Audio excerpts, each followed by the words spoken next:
তার সাহেব চিনবে?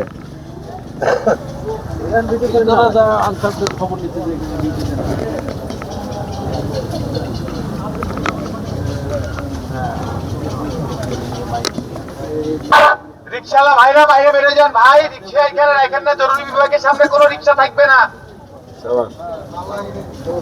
আপনারা মানুষের মতন হলে এখান থেকে চলে যান ভাই। এগুলো গাড়ি ওনারই মাইক।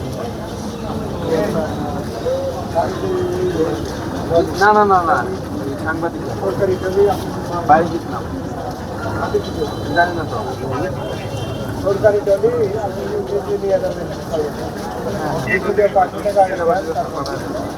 ওদেরকে টাকা না দেওয়া পর্যন্ত টলিতে রুপে তুলবে। হ্যাঁ হ্যাঁ হ্যাঁ, ওই মানুষটার মধ্যে টাকা আছে কি না, এই ভিতর দেখতে বিমা ছাড়া বিমা তো একটা অ্যাক্সিডেন্টে যদি চলে আসছে তার সাথে থেকে নাও দেখতে পারে। অন্য মানুষ ওর আত্মীয় স্বজন না, ওকে টাকা ওই মতো ওকে টাকা কে দিবে সরকারি একটু কথা বলেন তো। আসসালামু আলাইকুম স্যার। আসসালামু আলাইকুম। আমি স্যার হাটের মানুষ, তারপরে 5টার দিক বাড়িয়েছি, চলছে এবার একের পর এক এখানে ওখানে আমাকে দিয়ে আমার গণমাধ্যম দিয়ে কাজ করতে হয়, মানুষের উপকার করতে হয়, আমার এটাই কাজ। এবং আমার নাম বাইজিদ মুস্তানি, তাজ সাহেব চিনবেন।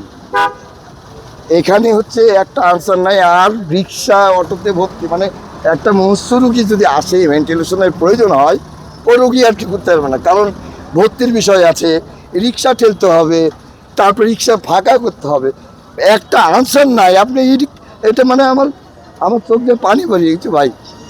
বলেন বলেন। জি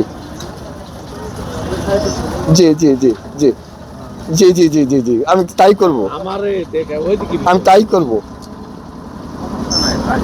অবশ্যই অবশ্যই অবশ্যই দেবো স্যার। জি স্যার, জি স্যার, জি জি জি জি thank you sir, thank you sir. জি জি, আচ্ছা আচ্ছা আচ্ছা।